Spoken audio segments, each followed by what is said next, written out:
Greetings and salutations, Chief Security Officer Don Cornelio of American Muscle Security LLC in conjunction with Stafflex Foundation LLC, in conjunction with Parenthood Confidential LLC. Salute to everybody as we're destroying Operation Move Forward. This is Operation Get Well USA, and I'm your host. It's Donnie the Guard, badge number 11516464472, bodyguard, whistleblower, watchdog, search party coordinating, and special police. I did say police, do not forget. Self-employed forensics officer of Parent Group Confidential LLC Labs. Marine biologist means special police. I did say police. Today is, surprisingly, I thought it was Saturday, but I must have overslept. So it's actually Sunday, and it's November 17, 2024, 11:19 a.m., and that's 1100 hours, 19 minutes after the hour. Welcome to the discussion series, which is, I like to refer to as Donnie Talks, and, as I assemble my detail on my outfit, my uniform. So, as I told you last time, we discussed on one of my lives,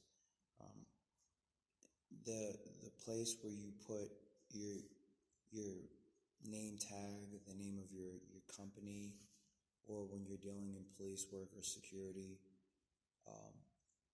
it should be assembled in a uniform standard location where people would look based on symbolic logic. Like, when you say the Pledge of Allegiance to the flag, if you say it like this, there's some people that are Latino American and their parents are used to saying it like this way or whatever country you're from, Asia Minor, Asia Major, Africa, wherever you're from. Some countries do it this way and some countries do it that way.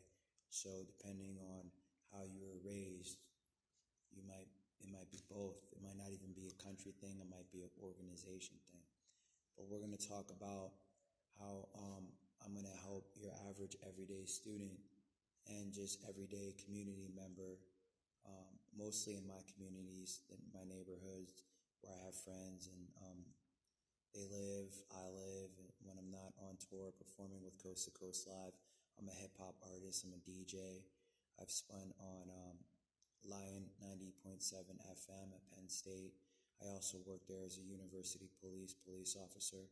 Currently, I do not work for the Pittsburgh Police Department, nor have I ever. I never worked for any law enforcement agency ever. I don't work for the DEA, CIA, or FBI. I work for myself as a forensics officer and, just laboratory, like on my computer, basically. I do lab work. I study autopsies. I am not a crime scene investigator. My specialty is studying autopsies on computers. And right now I'm in school. I applied for a couple jobs with Pittsburgh Police Department, Newcastle Police Department. Their expectation is a 4-year accredited degree from a university in either criminology or criminal justice. And this is why I'm here. I'm currently a student at Penn State via Coursera and EDX online, which is why I study in this library as opposed to the library over there. Like many other students, they're adult students, young students, anyone who has a desire to learn. I have a lot of respect for them.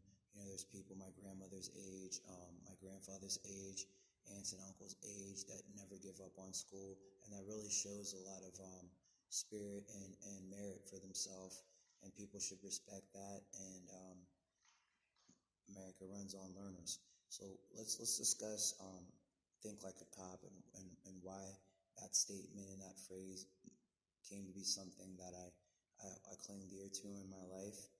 And it's not anything that I came up with. It's a question that was posed to me by a police officer who's from Philadelphia Police Department, and he was a black man. And up until that point, the only other police officer in my life that I knew was black was my father, and he wasn't a police officer. He was an army medic for the Portuguese army, also my grandfather, but I never ever seen them in military uniform. My grandfather did infantry, my father did medic, but I never seen them in uniform because by the time I was a little adolescent, like knee high, and a little higher high school, whatever, until they passed over into the life after, they already retired. So they were more so self-employed. My father was a self-employed businessman. My grandfather was self-employed landlord. And, he did various jobs. He liked to work on houses. But let's get into the discussion. Shalom.